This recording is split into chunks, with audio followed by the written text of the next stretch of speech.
I never thought I would dial 911 on my own son. But the night I walked into his room, I realized that silence would have killed me faster than any stranger ever could. My name is Evelyn Carter. I'm 71 years old, a grandmother, and I have lived in Lexington, Kentucky, for most of my life. From the outside, people think my story is quiet and ordinary, just an old woman in a white house with a garden and a rocking chair on the porch. But let me tell you, my dear listener, what looks ordinary from the street can hide storms so violent they can tear a heart apart. I raised my boy, Michael, with everything I had.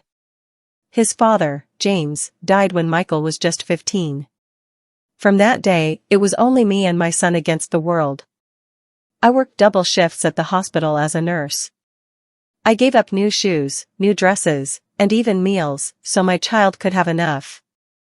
I wore the same winter coat for 7 years so he could walk into school each Christmas with a new one.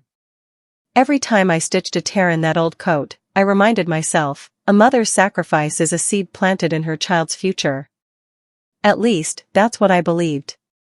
Before I begin, I want to mention that my channel is having a $200 giveaway to celebrate our subscribers. I can hardly believe so people are interested in this old lady's stories. To participate, it's simple. Subscribe to the channel, hit the notification bell, like this video, and leave a comment telling me where you're watching from, a little about yourself, or share a beautiful story. I'd love to know who you are. Now, let's get back to my story. But as the years went on, I started to wonder, what happens when that seed rots instead of growing? You see, Michael was not always cruel. As a boy, he was the type who clung to my hand at church, asked me to read him Bible stories before bed, and cried when he thought I might leave the room. I thought I was raising a man who would honor me, who would protect me when I was old. Isn't that what every mother dreams of? Instead, I was raising a stranger. By the time Michael reached 30, he was a man I barely recognized. The softness in his eyes had hardened into something cold. He still lived with me, claiming rent in the city was too high. But instead of building a life, he drowned himself in alcohol, late-night gambling, and shady friends. I told myself he was just lost, that maybe grief over his father still haunted him. Mothers always hope, even when hope has no reason left to breathe. Still, there were signs that made my stomach twist. He locked his door. He whispered on the phone at odd hours. He came home smelling of smoke and sweat, his clothes wrinkled, his hands trembling. I wanted to ask questions, but every time I opened my mouth, his glare froze the words inside me. And then came the night when everything changed.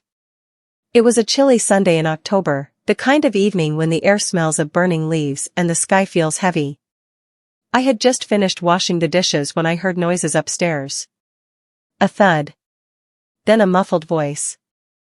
My body went still. We lived alone, Michael and me. So who else was in that room? I crept up the stairs, barefoot, each step slower than the last. My heart pounded so loudly I was afraid they would hear me. I pressed my ear to his door, and what I heard made my blood run cold. But, my dear listener, that was only the beginning. What I heard that night behind Michael's door has never left me. His voice, sharp and tense, cut through the silence. I told you, not here. My mom's downstairs. Another voice, low, rough, and unfamiliar, answered back. Relax. She won't know. My heart almost stopped. Who was in my house?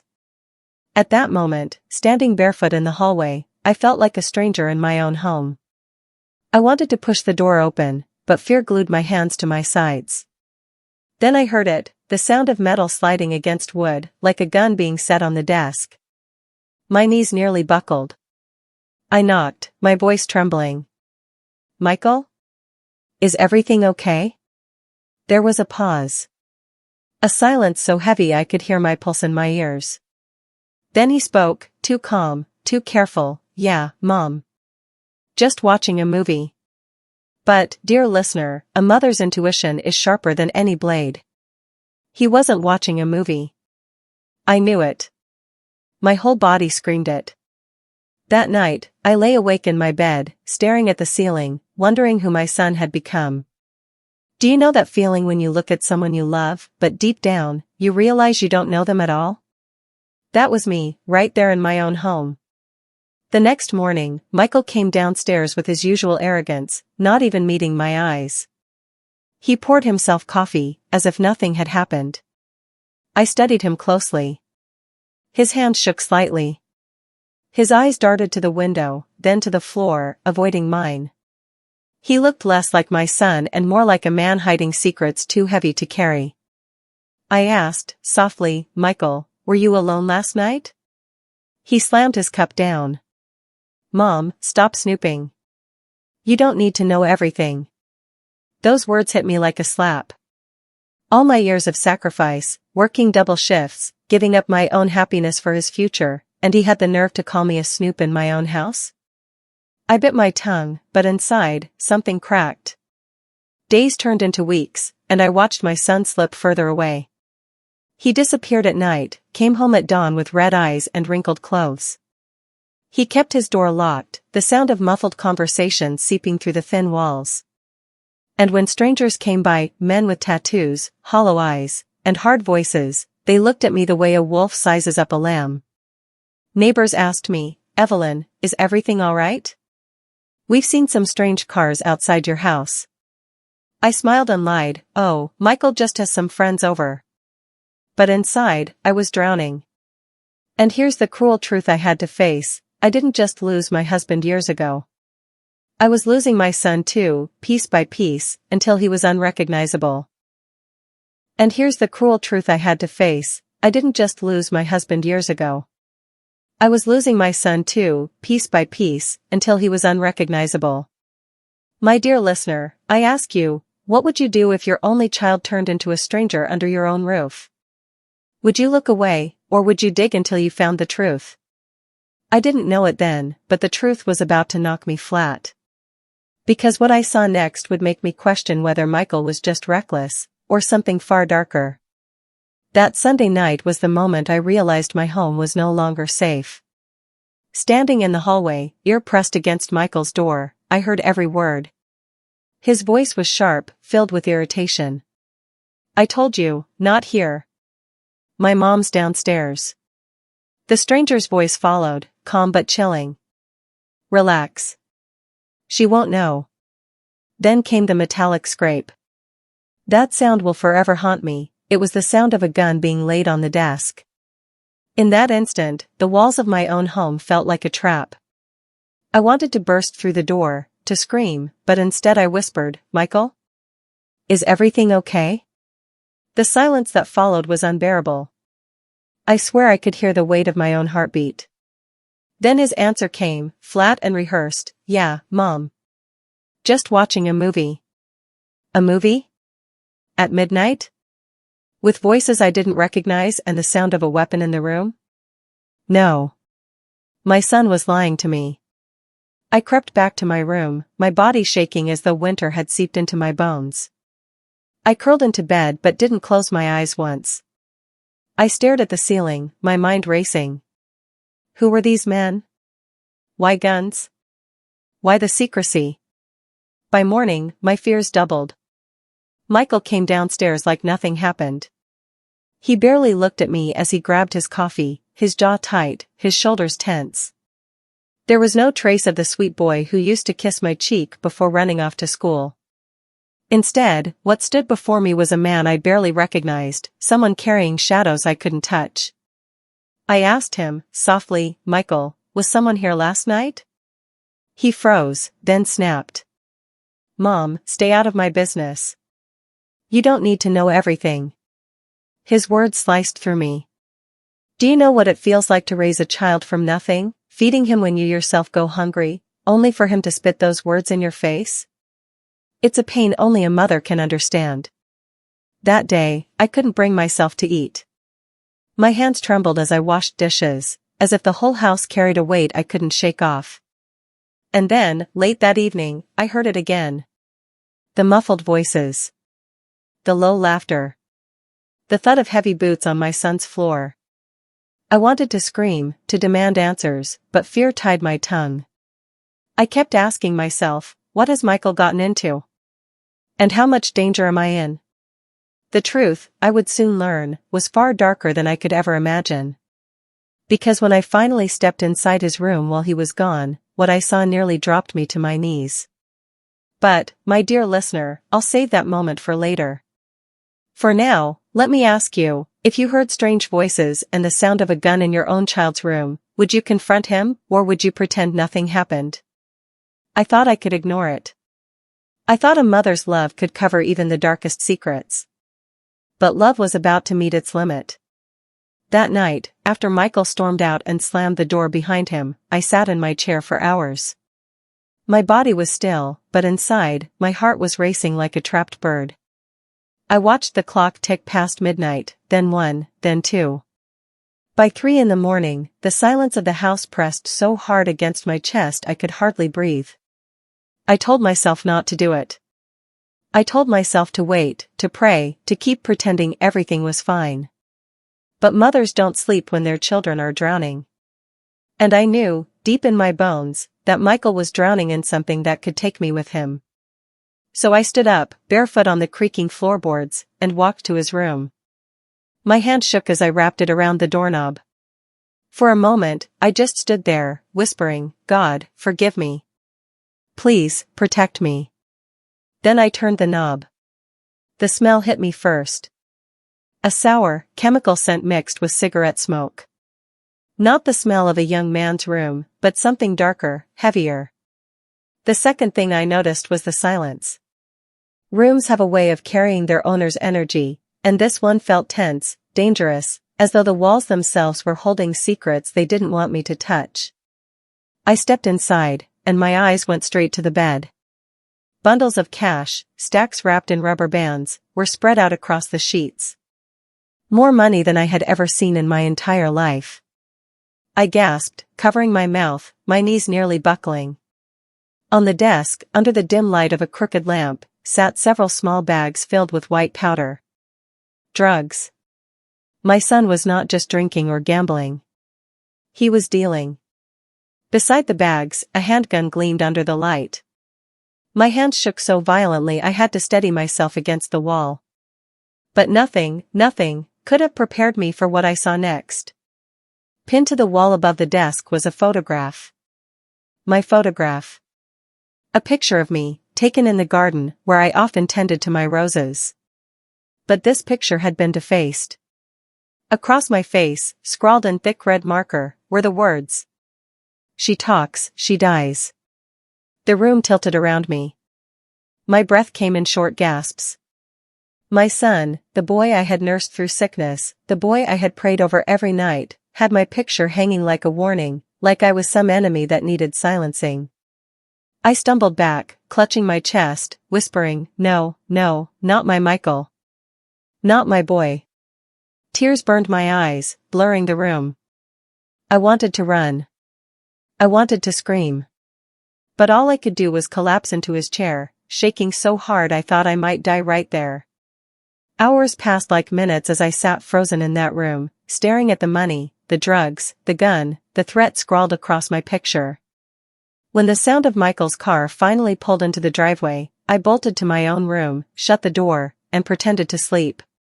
When he stumbled in at 3 a.m., reeking of alcohol and smoke, he never suspected I had seen it all. He tossed his jacket on the chair, whistled softly, and shut his door with a slam. I lay there in the dark, tears soaking my pillow, whispering to myself, "What have you done, Evelyn? What kind of son did you raise?" But deep down, I already knew. The boy I raised was gone. In his place was a man who could destroy me. And this, my dear listener, was only the first horror. I barely slept that night. My eyes stayed open in the dark, my body trembling under the blanket, listening to the creaks of the house and the heavy footsteps of my son pacing in his room. Every sound felt like a threat. I had seen the cash, the drugs, the gun, and that photograph of me with the words scrawled across it. She talks, she dies. That was my son's handwriting. I knew it as well as I knew my own. I lay there whispering, "Lord, what do I do? Do I protect him? Or do I protect myself? For 71 years, I had always chosen him. I had sacrificed my health, my joy, my own dreams. Every choice I made since James died was for Michael. But what do you do when the child you would give your life for becomes the very person who might take it? The next morning, I moved through the house like a ghost. I made breakfast, but my hands shook so badly I dropped the eggs on the floor. Michael came into the kitchen, rubbing his temples, smelling of stale whiskey. He looked at me once, sharp and cold, then muttered, "Clean this up, Mom," before pouring himself coffee. I just stood there, staring at him. The face I once kissed goodnight. The boy who used to draw me pictures in crayons. But now, his eyes carried nothing but shadows. I wanted to scream, "I saw your room. I know what you're doing. I know what you're planning." But the words stuck in my throat like knives. What if he snapped? What if he used that gun? What if the men I'd heard in his room decided I was a problem that needed removing? I swallowed my fear and nodded. Yes, Michael.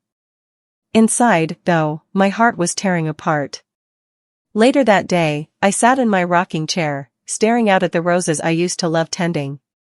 But even they looked different now, like they were blooming over a grave. My mind replayed the photograph over and over. His warning to me. She talks, she dies. Do you know the cruelest part, my dear listener? I still wanted to protect him. Even after everything, a part of me clung to hope that maybe I could pull him back. That maybe my son wasn't completely gone. But another voice whispered, "If you stay silent, Evelyn, you will end up dead."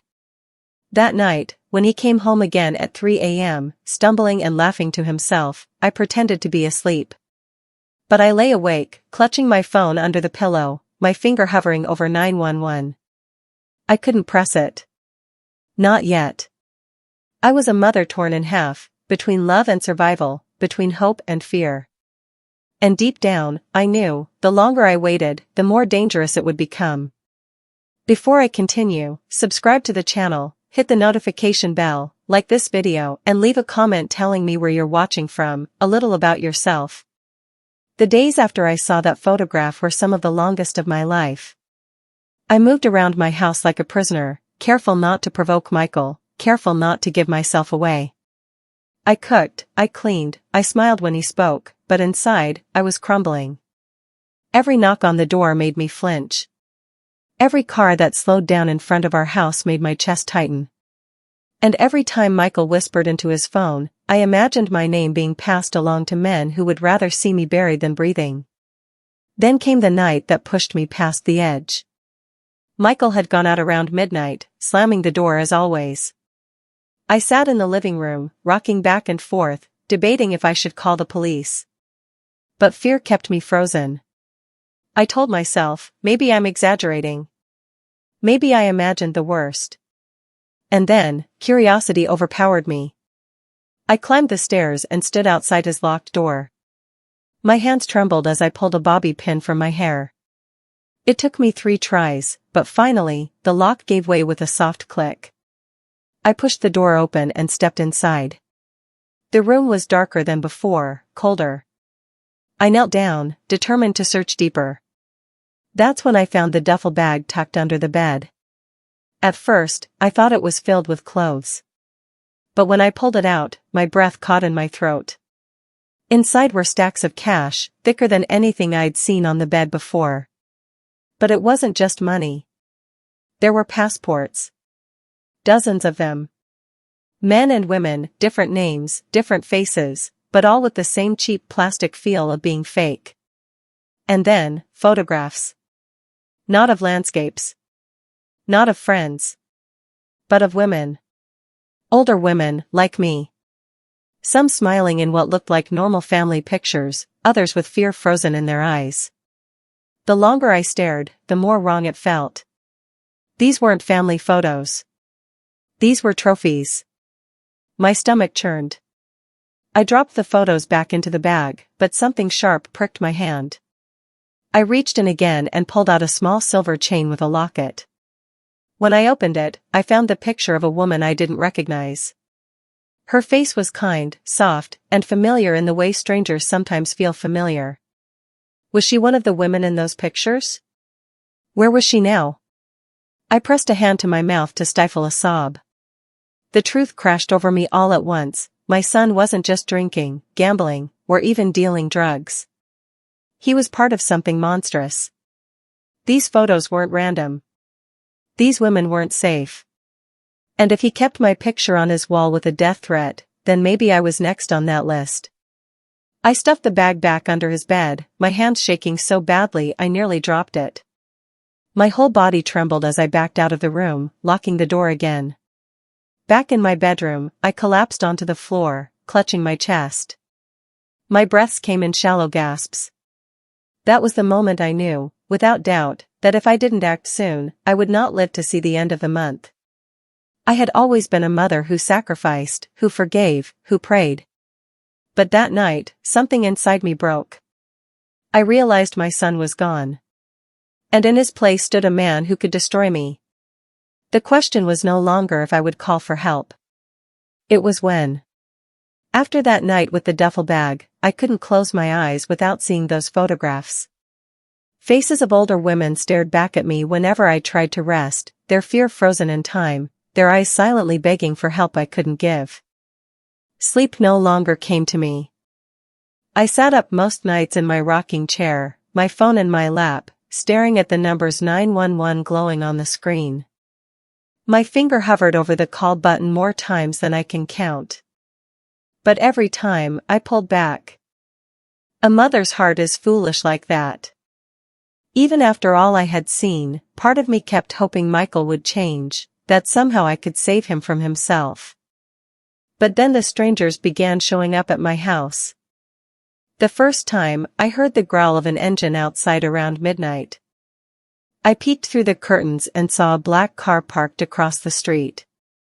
2 men sat inside, smoking. They didn't get out. They just sat there, watching. I pulled the curtain shut so fast I nearly tore it off the rod. The second time, I was washing dishes when the doorbell rang. I opened it to find a man covered in tattoos, his eyes cold and glassy. He looked me up and down, then asked, "Is Michael here?" When I said no, his lips curled into a smirk that made my skin crawl. He leaned closer and whispered, "Tell him to handle his debts. Or else." Then he walked away, as casually as if he'd asked for directions. I locked the door, bolted it, and slid to the floor, trembling. From then on, the house didn't feel like mine anymore. It felt like a cage. Every corner held shadows. Every knock, every footstep, every laugh outside turned my blood cold. Even in daylight, the air inside felt heavy, suffocating, as if danger had seeped through the walls. Michael didn't seem worried. He came and went as he pleased, sneaking out at night, stumbling back at dawn with bloodshot eyes and a pocket full of lies. When I tried to talk to him, he waved me off. One evening, I gathered the courage to ask, "Michael, who are these men that keep coming around?" He glared at me, his jaw tight. "Stay out of it, Mom. It's none of your business."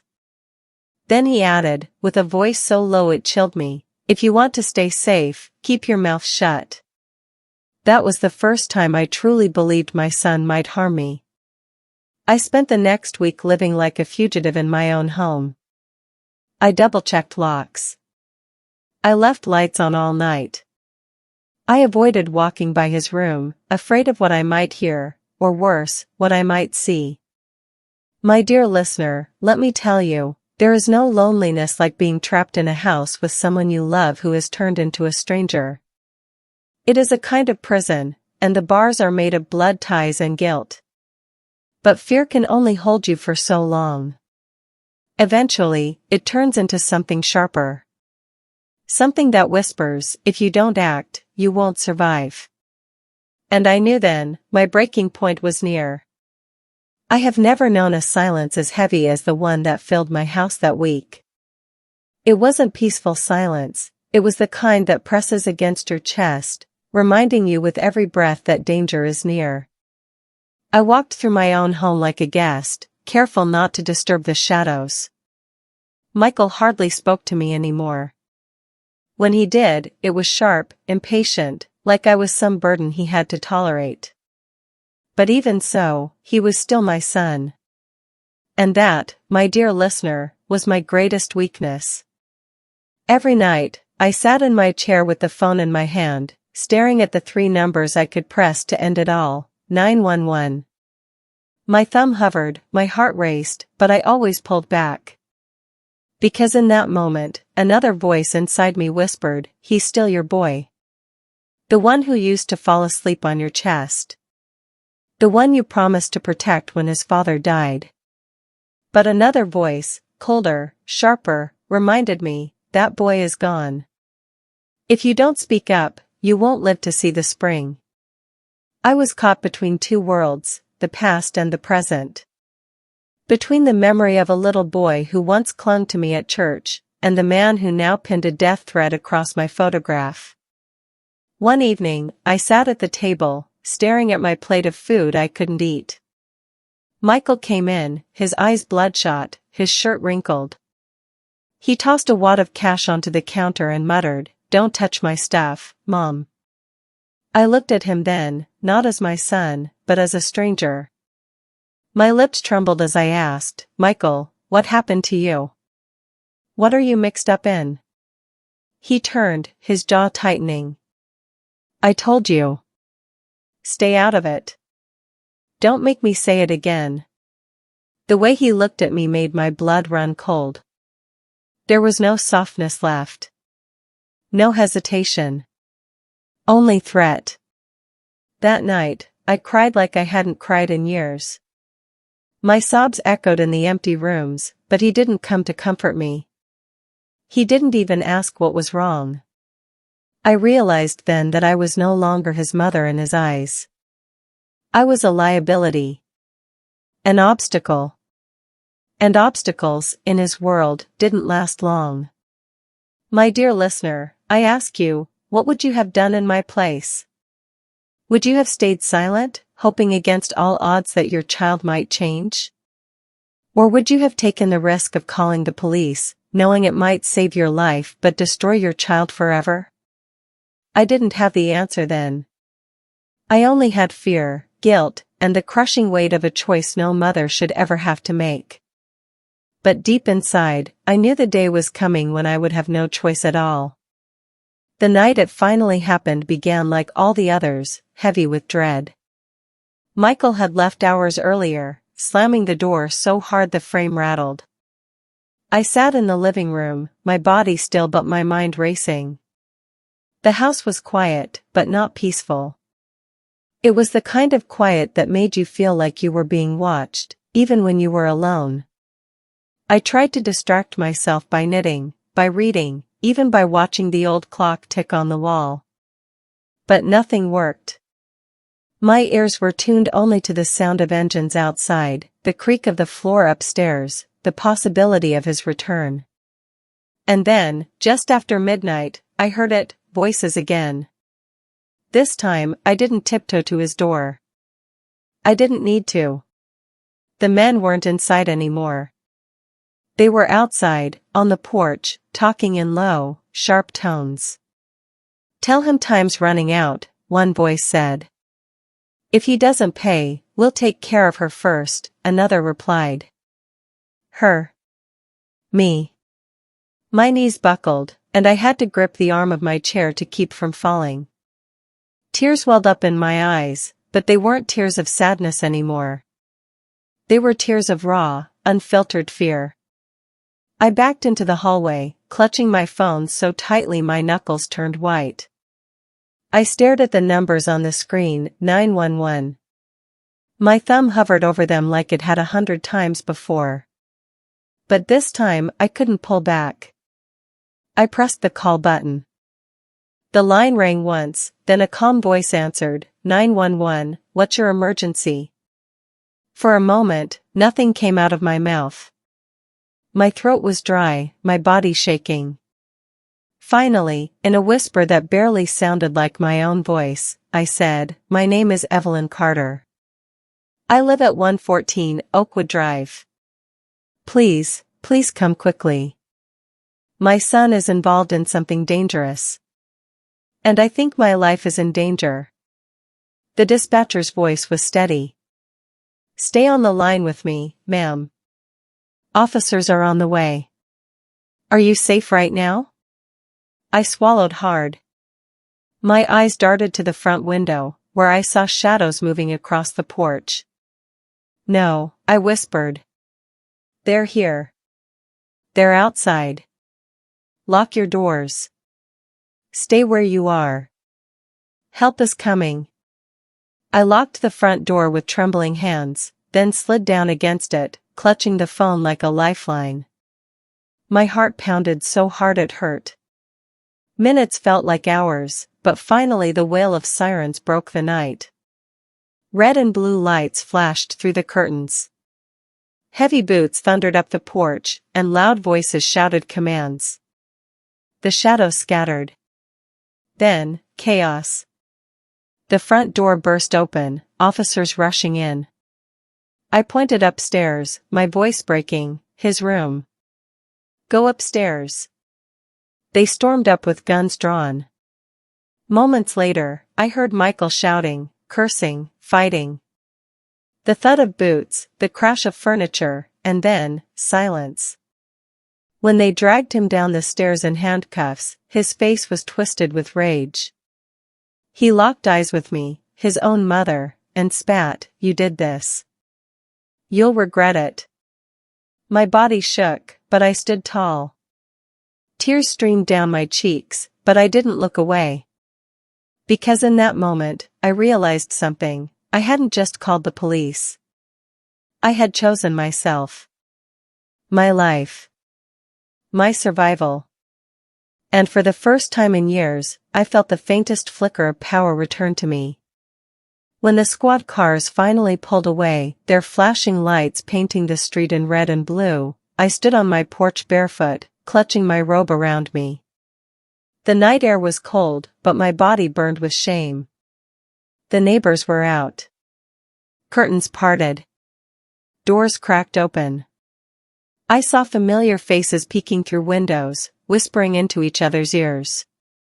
The Carters, the family they thought was so normal, so quiet, were now a spectacle. And I was the woman who had called the police on her own son. I wanted to disappear. I wanted the earth to swallow me whole. But instead, I stood there, trembling, while two officers remained behind to take my statement. "Ma'am, you did the right thing," one of them told me gently. He was young, maybe in his 30s, with kind eyes. "You might have saved your life tonight." I nodded, but the words didn't comfort me. My chest felt hollow. My hands wouldn't stop shaking. I had saved myself, yes, but I had destroyed my son. Back inside, the house felt like a battlefield. Chairs overturned. His room torn apart from the search. Cash, drugs, and weapons bagged up as evidence. The walls themselves seemed to echo with the chaos that had just unfolded. I sank into my chair, staring at the empty staircase. For a long time, I didn't cry.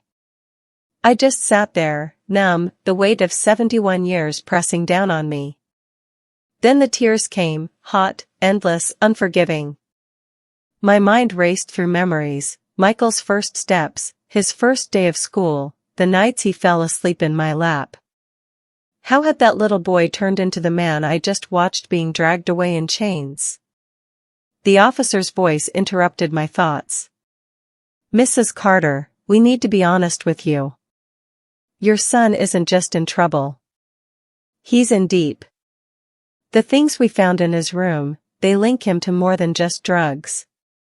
I wiped my face with the sleeve of my robe. "What do you mean?" He hesitated, then said, "We believe he's connected to a trafficking ring.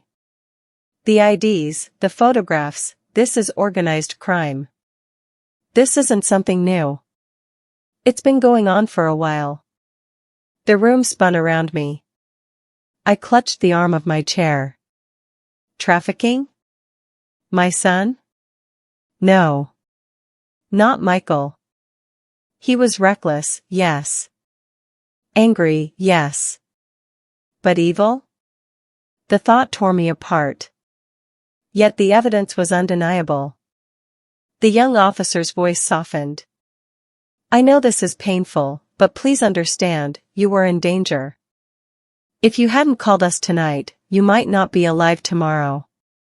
I nodded, though my throat burned with unshed words. After they left, I sat alone in the silence of the wrecked house. The roses outside swayed gently in the breeze, unaware of the storm that had just torn through my life. My dear listener, let me ask you this: what would you do if you found out your own child was capable of such horrors? Would you mourn the boy he once was, or would you hate the man he had become? That night, I realized I had to do both. The morning after Michael's arrest, I woke to a silence that felt different. It wasn't the suffocating silence of fear anymore, it was the hollow silence of absence. For the first time in years, his door was closed not because he was locking me out, but because he wasn't coming back. I walked past his room and froze in the doorway. It had been turned upside down by the police. Drawers emptied. Mattress torn. Evidence bagged and gone. But the scent of smoke and chemicals still lingered, reminding me that his darkness had seeped into every corner of my house.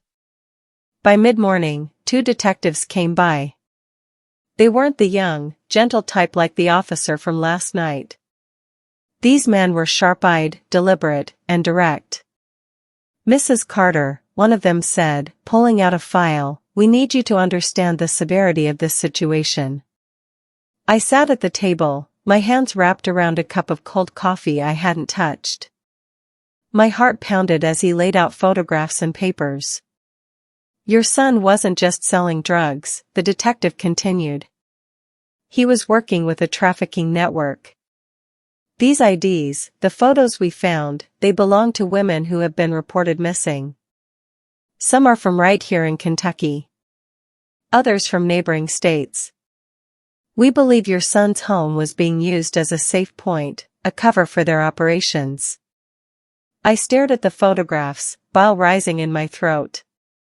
Women with tired eyes, some smiling weakly, some looking terrified. I recognized the silver locket I had found in that duffel bag. One detective tapped the photo. This woman's name is Linda. She went missing 3 months ago. We believe she may have been connected to your son's group. My hands shook. Are you saying Michael hurt them? The detective's face was grim. We can't say for sure what role he played. But Mrs. Carter, with the evidence we've collected, it's clear he was deeply involved. Something inside me snapped. All these years, I had carried guilt like a heavy cross, wondering if I'd worked too much, if I'd failed to give him enough love after his father died, if somehow I had created the man he became. But looking at those photographs, I felt something shift. This wasn't my fault. This was his choice. My grief curdled into anger. How dare he use my house, my name, my sacrifices to fuel his crimes? How dare he repay my sleepless nights and broken back with betrayal so deep it could have cost me my life? The detective leaned forward. Mrs. Carter, I know this is painful. But we need your cooperation moving forward. You may be called to testify. We need you to be strong. I let out a long breath, my eyes fixed on the photographs. Don't worry, I said, my voice firmer than I expected. I've been silent long enough. That night, I sat alone in my chair, the weight of the past 71 years pressing down on me. For the first time, though, I wasn't just a broken mother. I was a woman who had survived betrayal, a woman who had chosen to save herself. And slowly, through the fog of sorrow, I felt a spark. It was anger, yes, but it was also power. Because if my son thought I was weak, if he thought he could bury me under his sins, he was wrong. This was no longer just about survival. It was about reclaiming what was mine. In the weeks after Michael's arrest, the house grew quieter than I had ever known it. But this time, the silence didn't choke me. It freed me. I no longer woke up to the sound of his boots stomping down the stairs, or his door slamming at all hours. No more whispers in the night. No more strangers on the porch. For the first time in years, I could breathe. But every corner of that house reminded me of him. His scent lingered in the walls. His threats echoed in the air. Even the roses outside seemed tainted, as if their roots had absorbed the darkness he carried. One morning, I walked through the living room, past the rocking chair where I'd sat night after night clutching the phone in fear, and I stopped. I realized this wasn't just a house anymore. It was a prison of memories. And I was done living in a prison. So, I made a choice. I put the house up for sale.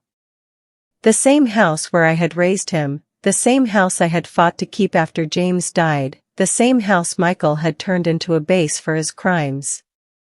I thought it would break me to let it go. But instead, when the realtor handed me the paperwork, I felt lighter than I had in decades. When the sale went through, I divided the money. Half I donated to organizations that fight against trafficking and help women escape from men like my son. I wanted to take the evil that had rooted itself in my family and turn it into something good. I wanted those women, the ones whose faces haunted me at night, to know they weren't forgotten. The other half I kept for myself. Not out of greed, but because for once, I wanted to live for me. I had given everything to my husband, to my son, to my work. And where had that left me? Alone, threatened, betrayed. It was time I tasted freedom. With that money, I rented a small, sunlit apartment downtown. The kind of place where no one knew my name, where I could walk the streets without neighbors whispering behind curtains. I filled it with fresh flowers and light, not secrets and shadows. But the most important change wasn't where I lived, it was who I had become. I no longer saw myself as just a broken mother or a victim of my son's sins. I was a woman who had survived betrayal and had chosen to rise from it. And when the court date approached, I didn't cower. I pressed my clothes, stood tall, and prepared to face him. Not as his mother. Not as his victim.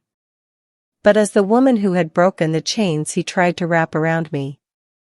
My dear listener, there comes a moment when pain either buries you or fuels you. For me, it became fuel.